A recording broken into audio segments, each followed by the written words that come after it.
If you're 50 or older and you have not saved for retirement, you need to start a side hustle right now.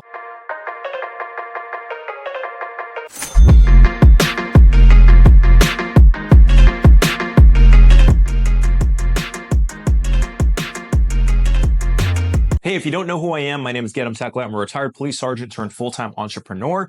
And in this video, I'm going to break down exactly why retirement is not going to save you guys. All right. So like I mentioned, if you're 50 or older and you haven't saved for retirement, the time's ticking. And I like to keep it real. I like to rip the Band-Aid off when it comes down to it. I like to call these like office talk, because back when I was a police sergeant and back when I was leading Marines, it was always the same. Just keep it real with your people. So when it comes down to it, guys, with retirement, most people are said, hey, you should just save up, save up, save up, save up, right? There's this what we call a nest egg mentality. And here's the thing. I'm not saying it's wrong, but I think there's an alternative choice. And here's the reason why I bring this up. So I'm going to give you an example of being a quote unquote millionaire, all right? Because the first thing I learned when I turned into a millionaire was like, man, I don't have that much. Because the moment you spend anything out of that 1,000,000, guess what? You're no longer a millionaire anymore. You only have 999,000. And I know it might seem like a joke, like, oh, well, at least I have money saved up. You're missing the forest for the trees.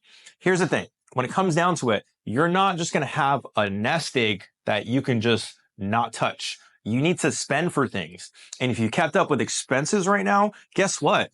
Everything's more expensive. If you're talking about food prices, gas prices, living cost, just cost of living in general, you understand that everything's getting more expensive. So think about that old school mentality where they would have you invest in the stock market, because when I say they, I think we know who we're talking about. So think about that mentality. You save for years and all of a sudden you're supposed to pull out of this egg. But at a certain point, the time is ticking on how much is left. And if expenses increase of what you need, even if you're not able to move to a cheaper area or etc., it's going to be harder for you to live.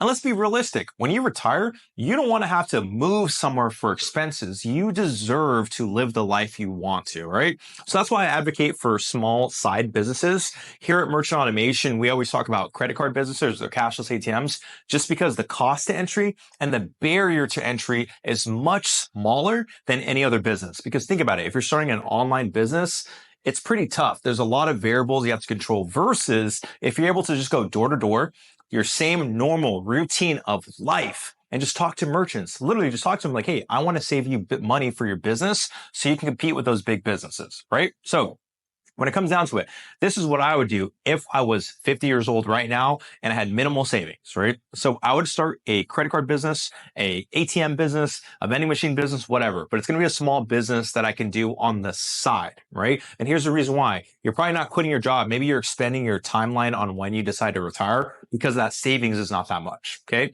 So door to door, I would actually go to businesses. I would literally go to businesses, whether it's coffee shops, whether it's restaurants, whether it's corner stores, or even grocery stores, and talk to the business owners.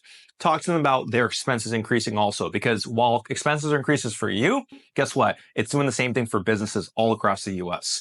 So explain to them, you're going to save them fees. You're going to explain how, hey, you're going to provide, first of all, customer service because you're having that conversation with the merchant. But in addition to that, you're providing them with a viable option instead of them increasing prices, which causes customer acquisition or customer amount of customers to go down.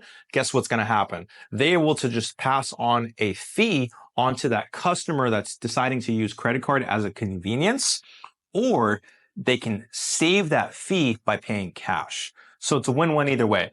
The actual business themselves, they're going to save money because guess what? They're not getting hit with credit card processing fees, which are increasing year over year. Look up, and after this video, I challenge you to Google Visa and MasterCard rates. And all of a sudden, you're going to see that they're actually increasing for those businesses. So now that business that's actually getting charged $3,000 a month, $4,000 a month can actually save that money and reinvest it into their business, which will increase the customer experience. But here's why it benefits you. Word of mouth. Because remember, you're getting older, so you're able to actually network with people. So you network with that first business owner. You get your first account. You're going to make about $200, $300, maybe even $500 a month from that, right? Not going to make you rich, but you're actually going to get an additional source of income. So now you're hooked. You're like, man, you just made your first additional source of income outside of your job. So you're seeing the goal. You're seeing the end zone where you're saying, wait a second, if I can fully commit to this or whatever business you want, you can actually successfully leave that job and feel comfortable with where your life's going to take you. So now you're going to use the power of networking. What I would do is I would talk to that business owner and say, hey, do you know anybody else that would also benefit from this exact same thing I helped you with? It's going to be a yes, a no, or a maybe. If it's a yes or maybe, you're going to commit to those people. If it's a no, you're going to follow up, guys, because the name of the game is follow up and you got time. So keep in contact with that business owner, follow up to see if they have people that they refer to, because business owners know other business owners. If it was that yes or the maybe, you're going to get their contact information. But instead of you just going to them directly, ask for the introduction. So when you talk to that other business owner, you can pitch them. Just say, hey, I actually just saved so-and-so money by providing him with this service. I would love to see if it's a great fit, or I want to touch base with you to see if there's options that work for you also. And the reason I bring this up is because it's a numbers game. The more people you contact, the more people you call, the more people you network with, the more locations you're going to get also. You're directly going to benefit proportionally or linear, or whatever you want to say it, from how much output you put. Think about that, guys. You are going to get the saying I like to say, just to keep it very simple, instead of going into like graphs, right? Is if you put in effort, you're going to get rewards from this process. Okay. So if you are older, on the older side, and you're deciding, hey, retirement is looming, or you're thinking of how am I going to afford those expenses or whatever you need to, I would highly suggest you start a side hustle, such as a credit card business, and decide to fully commit to it to actually create that additional source of income versus relying on that nest egg mentality that realistically it's out the window, guys, right? So if you like this content, make sure you hit the like and subscribe button for more, and we're going to have some more office talks.